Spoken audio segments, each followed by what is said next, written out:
சசிகலா மற்றும் டிடிவி தினகரனை அதிமுகவில் சேர்க்க வேண்டும் என முன்னாள் அமைச்சர்கள் எடப்பாடி பழனிசாமிக்கு எதிராக மீண்டும் போர்க்கொடி தூக்கியுள்ளனர். திண்டுக்கல் மாவட்ட பழனியில் நடைபெற்ற சட்டமன்ற உறுப்பினர் அலுவலக திறப்பு விழாவில் அதிமுக முன்னாள் அமைச்சர்கள் எஸ்.பி. வேலுமணி, நத்தம் விஸ்வநாதன், சி.வி. சண்முகம், அன்பழகன் ஆகியோர் பங்கேற்றனர். அதைத் தொடர்ந்து செய்தியாளர்களிடம் பேசிய எஸ்.பி. வேலுமணி, பொதுச் செயலர் எடப்பாடி பழனிசாமி வழங்கிய பதவிகளை ஏற்க மாட்டோம் என்று தெரிவித்தார். தோல்விக்கான காரணங்களை ஆராயாமல் நிர்வாகிகளை நீக்கியதை கண்டிக்கிறோம் என்று தெரிவித்துள்ளார். சசிகலா, டிடிவி தினகரன் உள்ளிட்ட அனைவரையும் மீண்டும் சேர்த்து கட்சியை பலப்படுத்த வேண்டும் என்றும் தலைமைக்கு கோரிக்கை விடுத்தும் இதுவரை எந்த நடவடிக்கையும் எடுக்கப்படவில்லை என்று கூறினார். நம்முடைய மாண்புமிகு சின்னம்மா சசிகலா அவர்கள், டிடிவி தினகரன் அவர்கள் எல்லாம் எல்லாத்தையும் சேர்த்தணும், இன்னும் பிரிஞ்சு போன எல்லாத்தையும் சேர்த்தணும் போட்டு நானும் இதெல்லாம் சேர்த்து கட்சியை பலப்படுத்தணும்.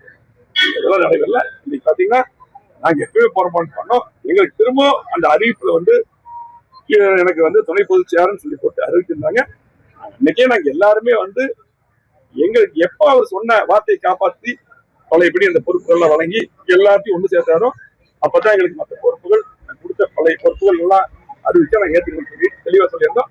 அது தொடருது. ஏன்னா இதுக்கு அங்க பதில் கேட்டீங்க, என்னால பதில சொல்ல முடியல, கூட்டத்தை சொல்ல முடியல. அதுக்கு தான் இங்கேயே கேட்டீங்க, சொன்னோம், பதில் சொன்னோம்.